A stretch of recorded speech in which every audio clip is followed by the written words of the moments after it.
Hi there, this is Dr. Leah, and today I want to bring you a gift. It's either for you or for someone you know, but it's very important. It's the number one thing that I see in my clinic and in my life that you have to have more than anything else, and that is hope. And I want to tell you, I'm going to put the white coat on, I'm going to float in on my cloud, and I'm going to say, with the thousands of stories that I have heard, with the traumas, with the grief, with the diagnosis that is futile, gotten you got 6 months to live, or you've got a couple years, or you've got an autoimmune disorder and it's just gonna eat you alive, and that's just the way it is. All of these diagnoses, um, I think there's a load of bullcrap that comes out of doctors' mouths, and I can't be excluded from that. I don't know what I've said that is not, maybe in 200 years we'll know. But to promise someone that they have a hopeless diagnosis, I think, is is malpractice. You do have hope. And if you take that away from someone, that little seed, you have your hope meter on a scale of 1 to 10, how much hope do you have in tomorrow? How much hope do you have in your relationship? How much hope do you have in your diagnosis? How much hope do you have that in 10 years you're going to be so happy?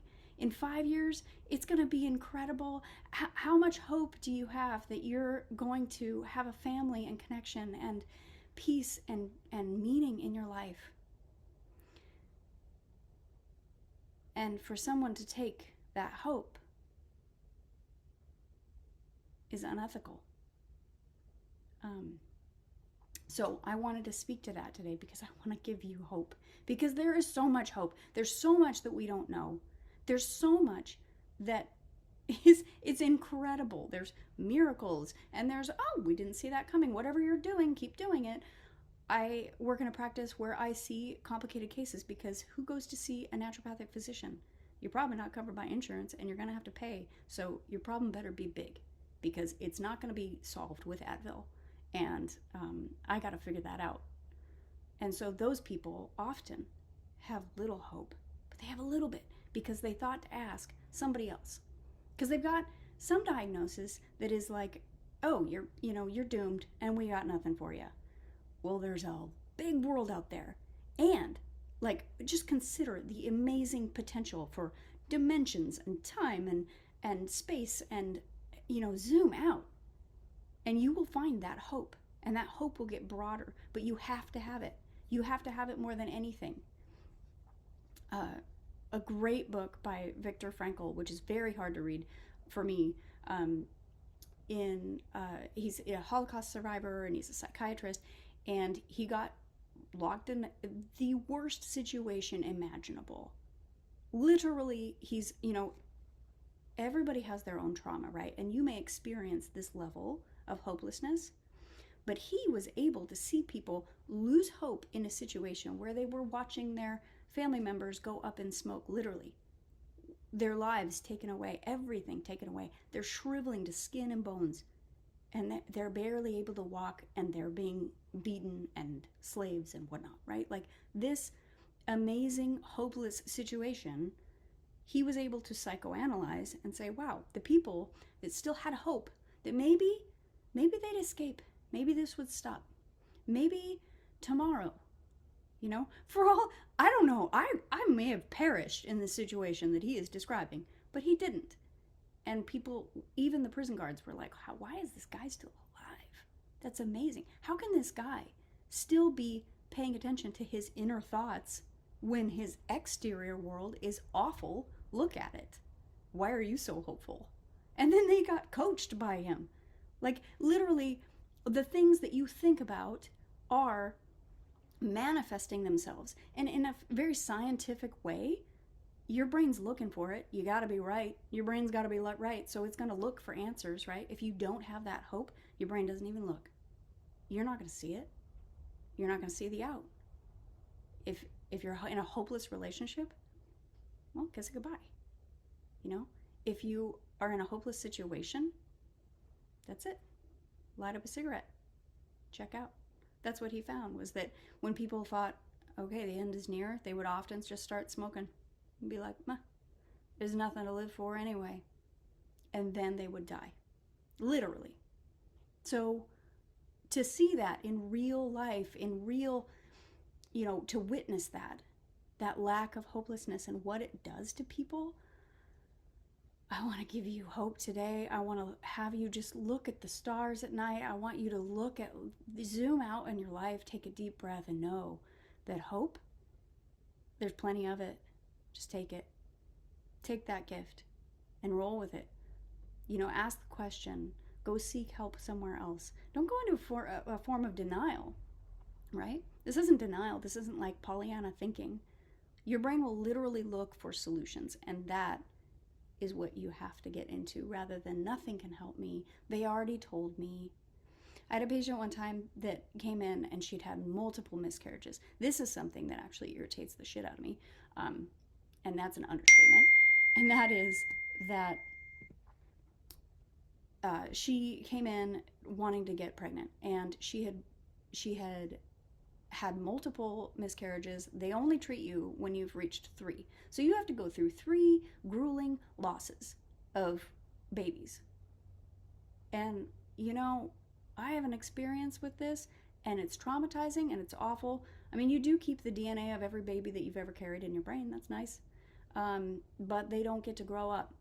And you have to go through that loss 3 times. Then medical management in US will say, okay, maybe we'll look at this. And for her, they said, hey, it's going to be IVF, it's going to be treatments, it's going to be all this stuff. Now, she's beautiful, she's young, she's smart, she's like, I can't afford IVF. I can't afford to do that medical science, so I guess I have no hope. But then she said, okay, she had a little inkling of hope, right? It's very, very victimizing to have someone say that you don't have hope, and that's all she wrote. You can't have kids.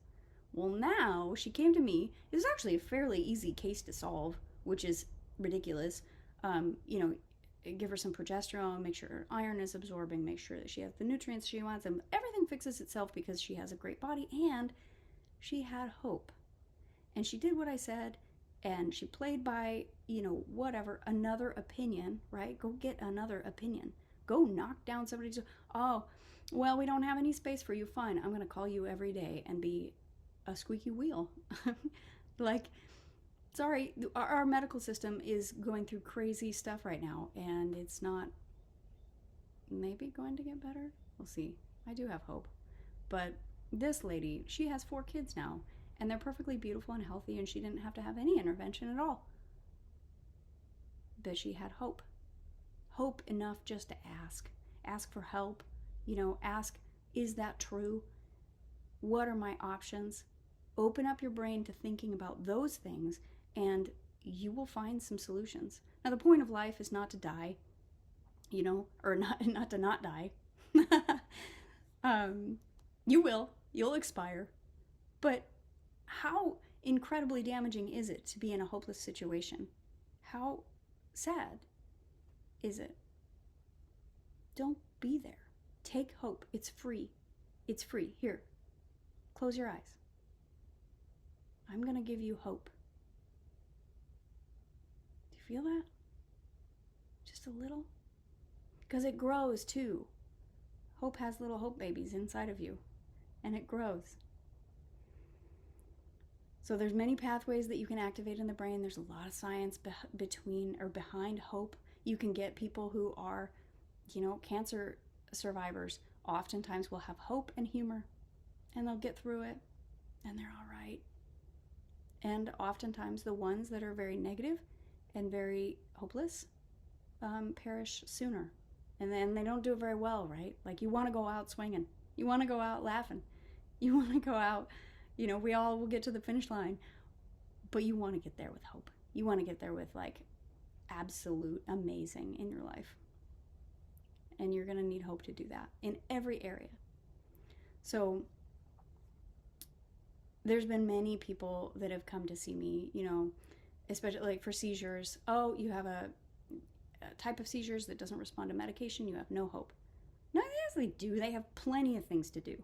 Plenty of things. There's so many tools. I mean, there's too many to even explore. But it's all right because something's going to work, right? You need the hope to go ask. And hand on heart, say, is this what I want to do? Does this feel right? And if there's any inclination of like, a little bit weird, then don't do it. Go find your other hope. There's so many options. And to be open to that is absolutely key. So maybe today is super painful. And maybe today is full of grief and loss. And maybe today you don't feel like you have a lot of hope.